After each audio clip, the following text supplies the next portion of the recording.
Welcome and thank you for joining us to learn a little bit more about Vocabulary Spelling City. My name is Sandra Pena and I will be conducting your webinar. Just to let you know, I am a former classroom teacher myself. I think that is important for you to know because that is the perspective I bring when I talk to you about the site. So what exactly is Vocabulary Spelling City? Well, Vocabulary Spelling City is a supplemental online resource used to facilitate word study in the classroom. We have 37 interactive learning activities that are highly engaging, and they really get students excited about participating in a word study program. These learning activities can be accessed through the web using desktop computers or Chromebooks, and we also have an app for iPads and Android mobile devices. At the heart of our site is the word list. Pre-made word lists are available for use, or new lists can be created.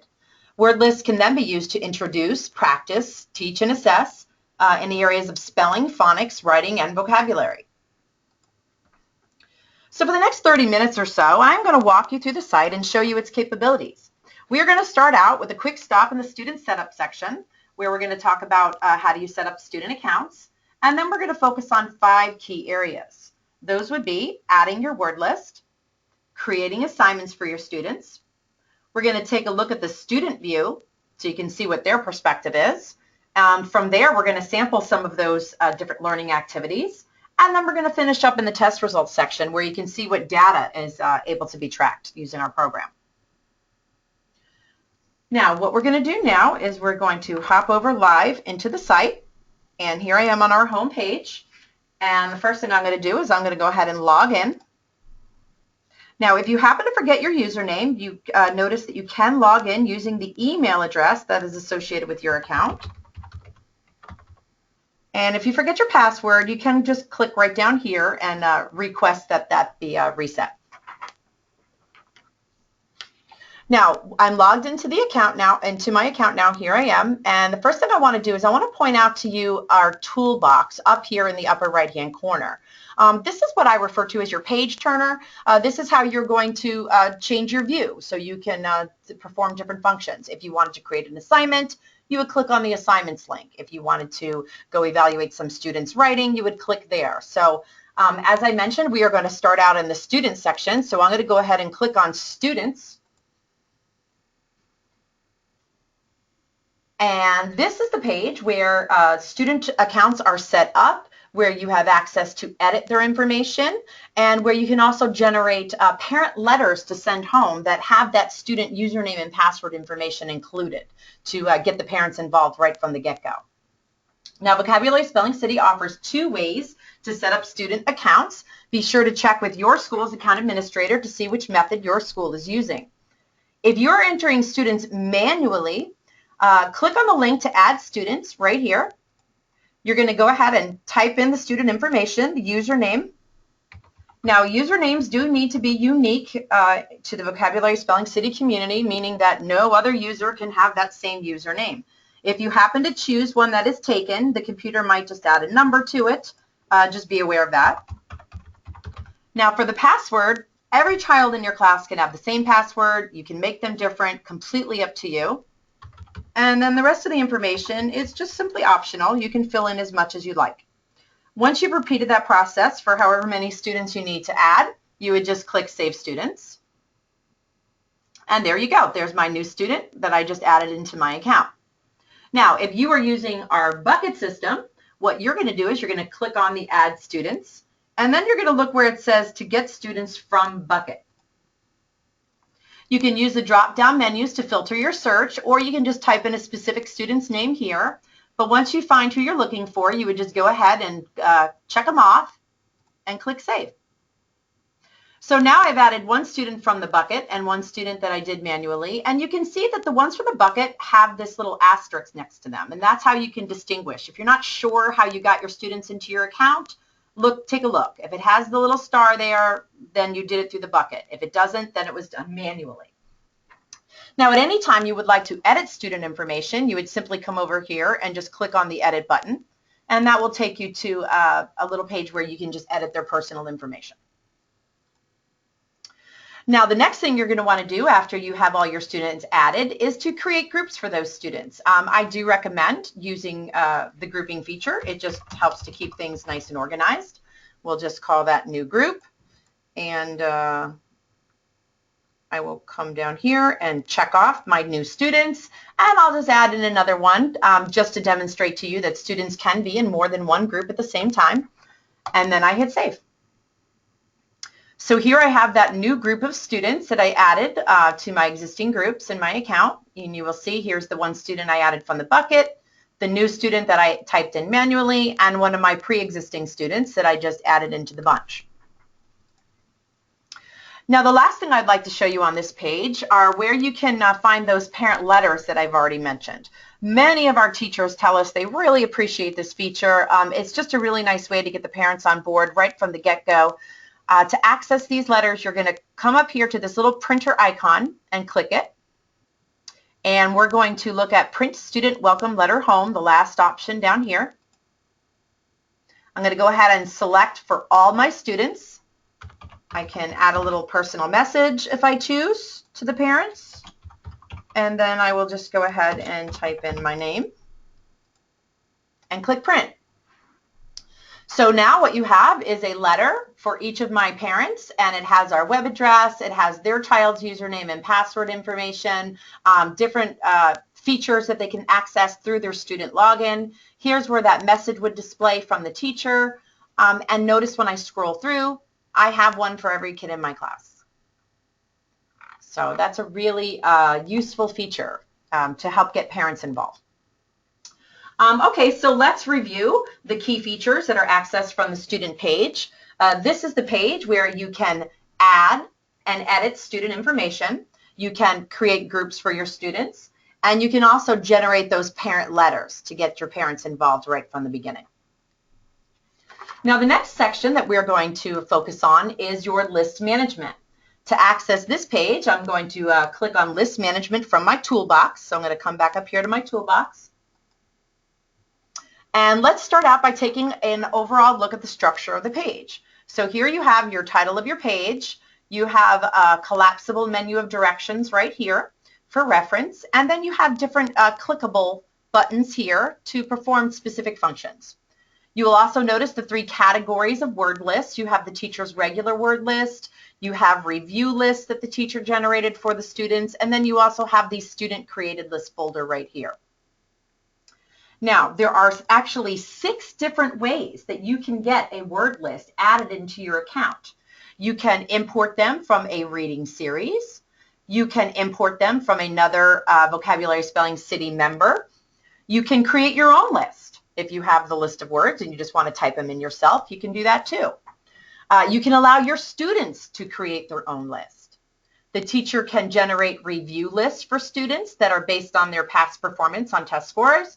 And then also we have a large selection, literally hundreds, of pre-made word lists covering a variety of topics that you can import directly from our teaching resources section. I am going to model how you can import and create lists. The student created list and the review list features, we're going to save those for another session. Okay, so I'm going to start out by showing you where you can import from the nationally published reading series, get them right into your account for immediate use. So if you come up to the search bar and just click on it, what you will see over here is a large selection of different word lists. And if I click on the Journeys word list, if that happens to be one of the programs that I am using, you can see I have all of the different Journeys word lists that I can go ahead and just import right into my account. If you're not finding your specific edition, just take a look and make sure that you don't need to load more lists. So you find the edition that you're working with, and you could just go ahead and import an entire group in one click. I could take all 30 of those lists, import them into my account in one click. Or I can open up a folder and I can just import individual lists if I so desire. But it's really such a time saver if you happen to be using one of these national programs right here. You just simply click and import all of your word lists for the year.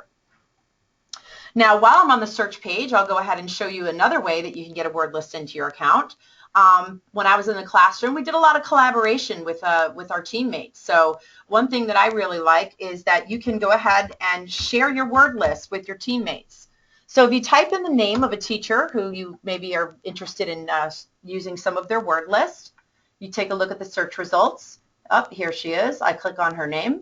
And now here I am on her home page, where I can just go ahead and, just like before, I can import an entire group of lists, or I could just simply open up one of her folders and just import individual lists.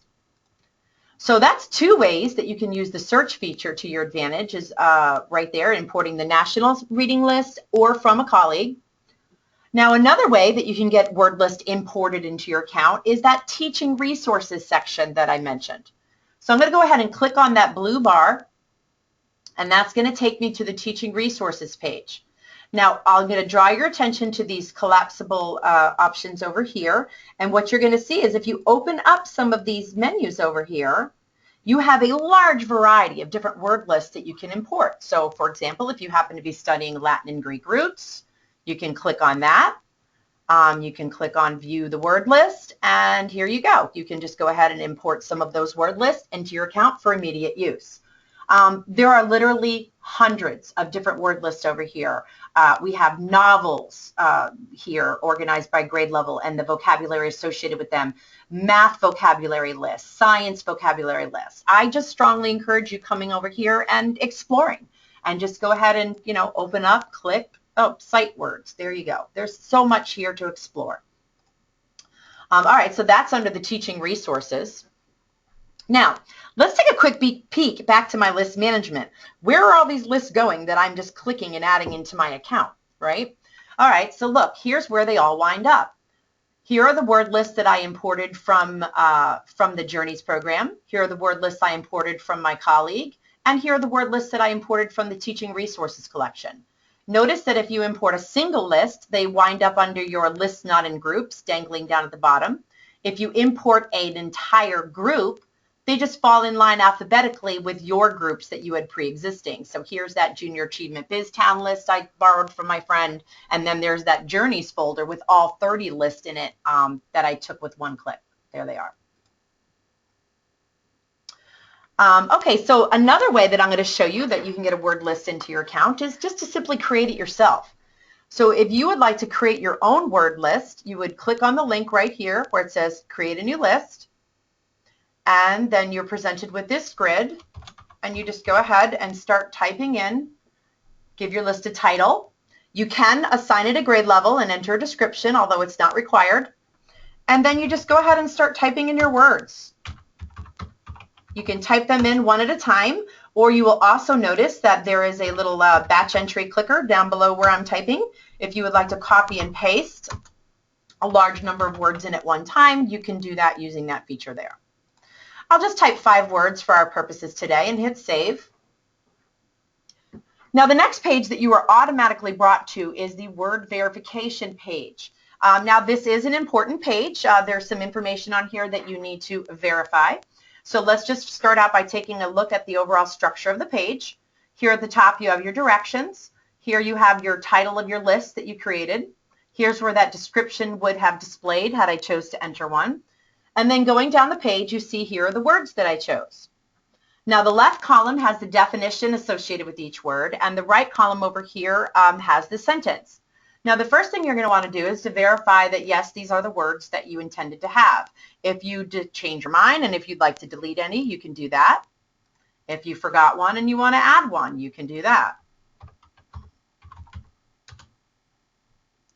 Now, after you have the words situated, the next thing you're going to want to focus your attention on is the definition and the sentence that was selected for you.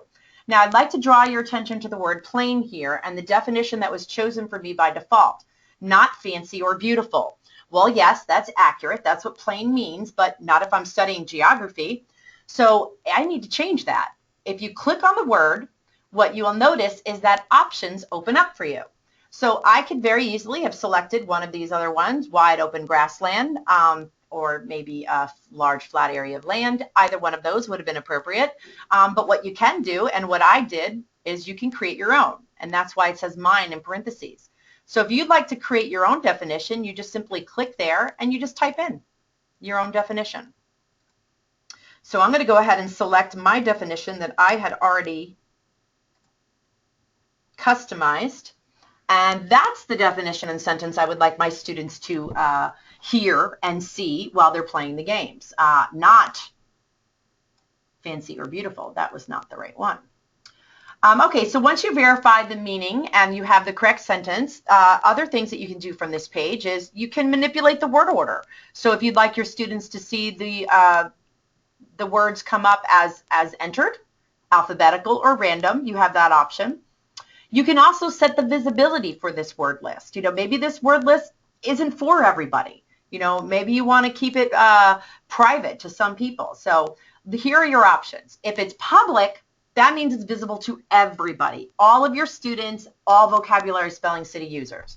If it's private, it's visible to only you and your students. So just keep in mind that if you are, if you're sharing lists with each other, you don't want to make it private because you don't want to keep out your colleagues. So just be aware of how you set your visibility settings.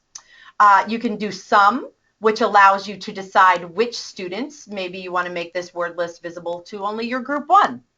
That's always an option. Or none is that it's not visible to anyone except for you.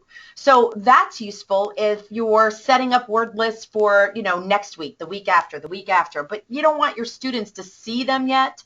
If you select none, then only you will be able to see that word list. So that's a good feature for kind of time management.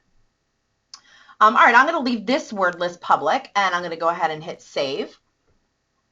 And when you have set all of your preferences, you would just go ahead and click I'm finished. And then notice that here I have that word list that I just created, geography, dangling right down here at the bottom. Now, I would like to point out that at any time you want to go back in and edit a word list, it doesn't matter how that list got into your account. It can be one you took from a reading series, from a friend, from teaching resources, or you created it yourself. Either way, you always have the option to come over here, click on edit, go back into word verification, and just chop it up. You can do, once it's in your account, you own it, you can do whatever you like with it, and it doesn't do anything to where you got it from. Okay? Now, so let's review the key points about list management before we move on to our next section. So this is the page where those word lists are housed and organized. There are 6 different ways to add a word list into your account. To review, let's look at the directions. They are importing it from a reading series, importing it from another Vocabulary Spelling City member. You can create a word list yourself, or you can import from that teaching resources section. Those are the 4 ways I've shown you. Now, just as a reminder, there are those 2 other ways, the review list feature, which allows teachers to generate data-driven review lists, and the personal student list feature, which allows students to create their own list. Those will both be covered in greater detail in another session. Okay, and then also the last lesson from this page is that the word verification page, which is accessed over here through the edit button, that's where you would go to customize your sentences, your definitions, and set your visibility and so forth. Okay, so now what we are going to do is we are going to head on over to the assignments page. So I'm going to come on up to my toolbox. I'm going to click on assignments. The assignments page allows teachers to differentiate learning for students based on their individual academic needs. So let's start out by looking at the structure of the page. Once again, you have the title across the top and the different clickable links here to perform specific functions. Once again, notice that I can create groups for my assignments to help keep everything nice and organized. Now, I'm going to walk you through the 4 steps that is necessary to create an assignment for your student. Let's go ahead and click on the link, create a new assignment, and we're going to be funneled through these 4 steps. So step 1, we're going to select a word list. Now, when I click that, my word list automatically populates. So now I can come in here and I can just select one of the word lists and move on to the next step. Step 2, you're going to select your activities. So here's all the games over here. You simply click and they populate over here. If you change your mind, you can notice that the little garbage can comes up and you can exit out. But go ahead and add the games over here. Pick the ones that you would like your kids to play. And let's say if you know that these are the same 3 games that you would like to use every week at the beginning of the week. Let's say maybe this is, Monday's practice. If you know you're going to use these every week, then why not set this as a preset assignment? So if you name it Monday's practice and hit OK, now every time you come in to create an assignment, you'll have this little drop-down menu with these preset games chosen. So there's your Monday's practice, and then you hit done. Now in step 3, this is where you assign it to your students. This assignment might very well be for all students in your class. If that's the case, you would just click all. If it's not, you're going to click some and watch what happens. My student groups automatically populate. So now I can be like, oh, this is just for my group 1. And then I can go ahead and click done and move on. Now you're up to step 4, which allows you to add assignment details. Now, the assignment name is defaulted to be the same exact thing as the word list name, which can get a little confusing. So one thing that I like to recommend is to maybe add a little addendum so you remember on glance that, oh, that's the assignment for geography, Monday's practice. You can add special instructions for your students. So maybe you want to tell them use your printed word list for help as needed. Whoops. That's just, one example of an accommodation that maybe you want to slip in there. I like letting the kids use their printed word list, especially at the beginning of the week when they're just kind of internalizing the words and learning them. The next option allows you to set the sequence of the activities, meaning that the students will have to play the learning activities in the order that you selected. That's a really great way to control their learning progressions. Also, what you can do is maybe put one of their favorite games as the last game, as kind of a carrot to kind of, give them an incentive to get through the assignment. So you can control that as well. Then you can set a due date and hit save. Now you can see the assignment we just created down here at the bottom. By mousing over the name of the assignment, you can see the activities that were assigned. You can also choose to publish or unpublish this assignment. So if it's published, that means it's visible to your students. And if it's not, that means that you're not ready for them to see it yet. So you have that option as well. You can set up assignments in advance and then only publish them when you are ready for your students to see them. Okay, so let's review the main parts of the assignment page that we just took a quick look at. This is the page where assignments are created and managed. Assignments can be created for your whole class, for groups of students, or even just for individuals. And you can set those preset assignments and save them for repeated use. Now that we've created an assignment for one of my students, what we're going to do next is we're going to log out as me, and we are going to log in as one of my students so you can see their perspective. Now, logging in and exploring the site as a student is recommended. Experiencing the student's perspective firsthand, it's just a great way to become familiar with the site. Let's start out by looking at the structure of the page. Notice up here in the corner, the students have their own abbreviated version of the toolbox. From here, students can access assignment history.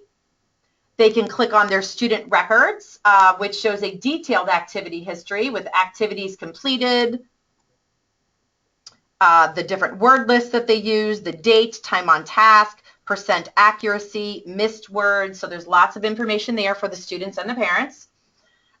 Graded tests can be also accessed from here, as well as feedback from the writing assignments. So there's really a tremendous amount of information that can be shared here just by simply logging in as their child. The parents have access to a lot of information. Now, here you see prominently displayed at the top of their page their assignment bar. The assignment bar displays up to 5 assignments at a time. To complete an assignment, the student simply just opens up the folder. Notice that here's where that message showed up, where we told them to put in use your printed word list for help as needed. Notice again that the first activity is clickable, so the students would simply click to play, and that the subsequent activities are grayed out because we did choose that activity sequence required button, so the students have to do the games in the order that I selected. Now, also on this page, you will notice down here, if the students wanted to play a game that wasn't an assignment, they can do that. They don't have to just do the assignment just because they have one. They can come down here, they can access any of their review list, any of their own personal list, or any of their teacher's regular list over here.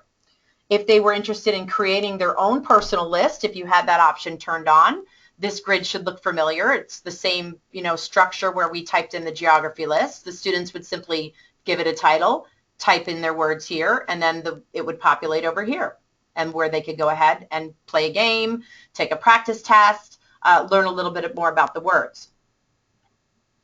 Now what I'd like to do for you is I want to show you what some of those learning activities look like. So I'm going to come down here as if I was one of my students, and I'm going to pick a word list, and I'm going to come over here to Games. And what that's going to do is that's going to take me over to our Learning Activities and Games menu. And notice that these icons are all clickable. The students would just kind of mouse over them to play. Now, we really do have something on this page for everybody. These games are so different, and honestly, they are really best used at different points of your academic cycle. Some of these learning activities are best used as a way to introduce new terms. Others offer a better opportunity for kids to practice or apply knowledge. Another handful of them are so appropriate for a self-assessment or a formative assessment for the teacher. And then, of course, we have the formal assessments in the form of the test me's as well. So what I'm going to do is I'm just going to pop open a couple of them just to give you a little flavor of what the different styles are.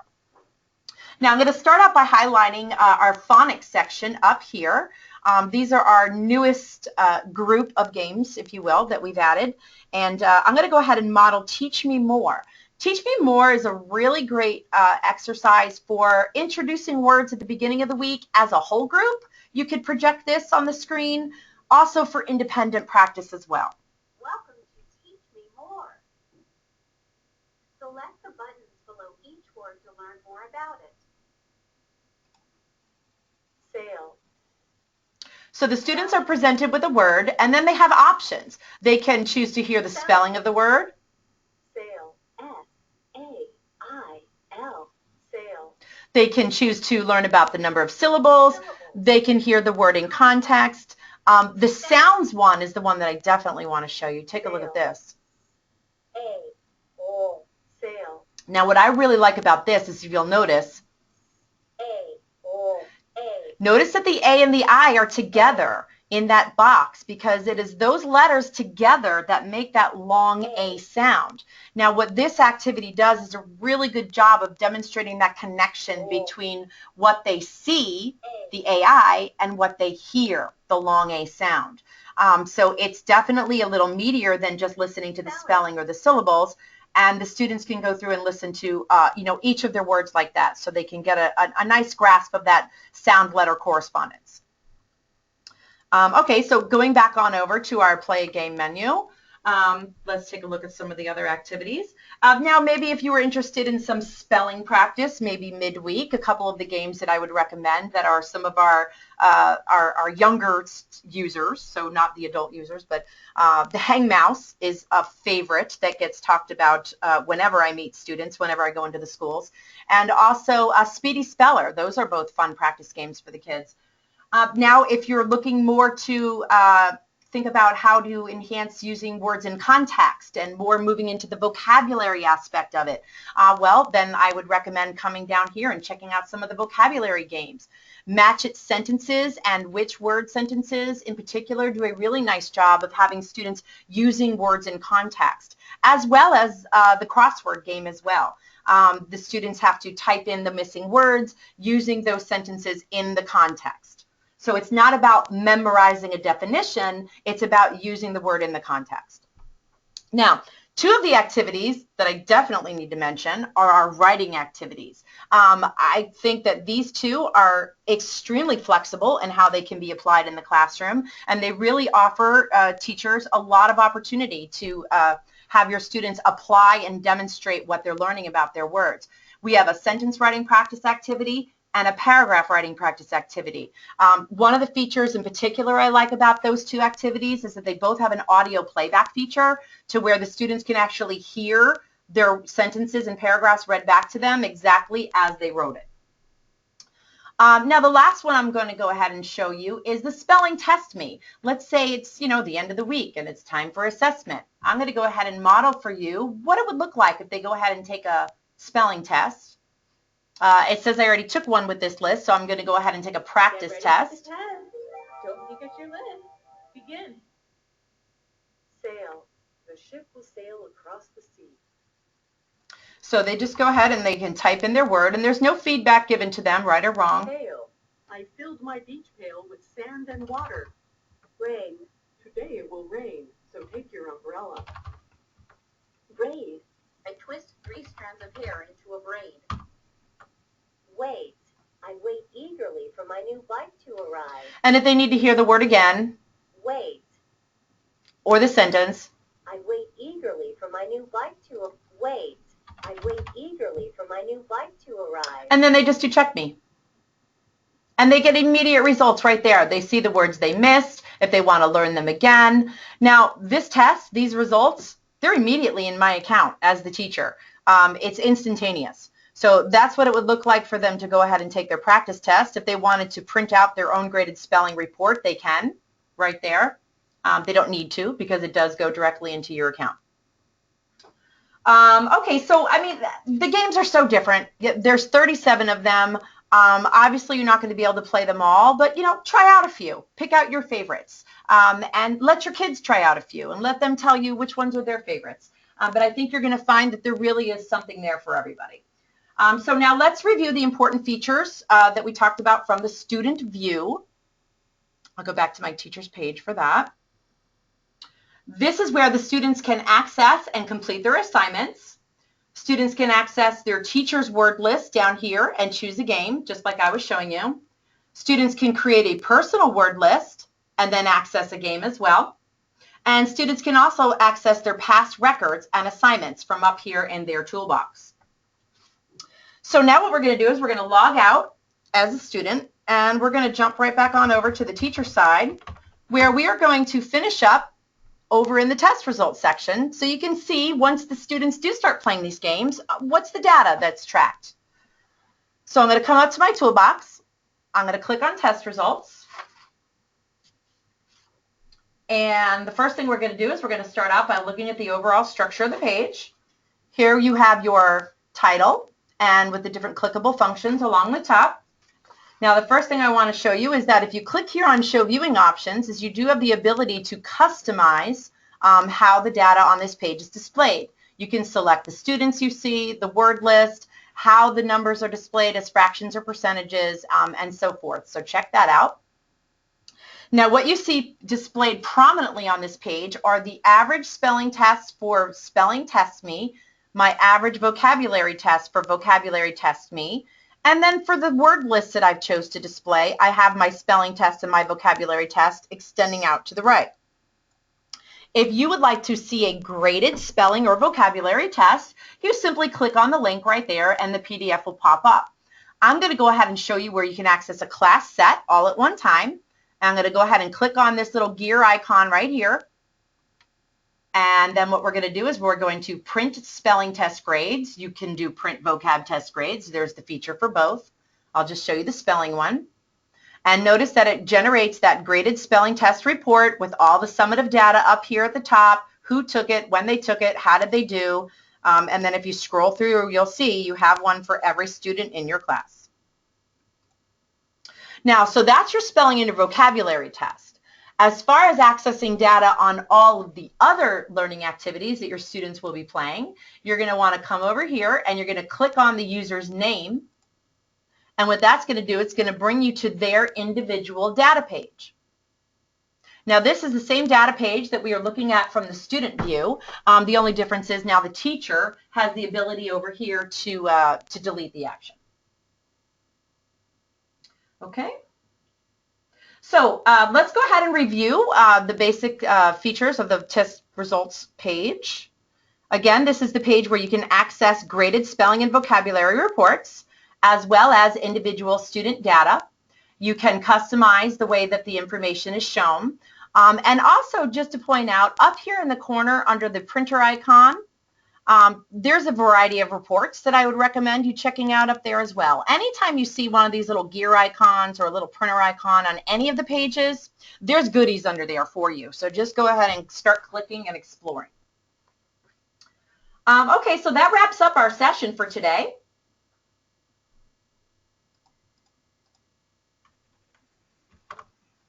So let's go ahead and review. After our session today, you should be comfortable with setting up your student accounts and generating those parent letters. You should be familiar with the 6 different ways that you have at your disposal to add word lists to your account. You should now be comfortable with creating assignments in order to differentiate the learning for your students.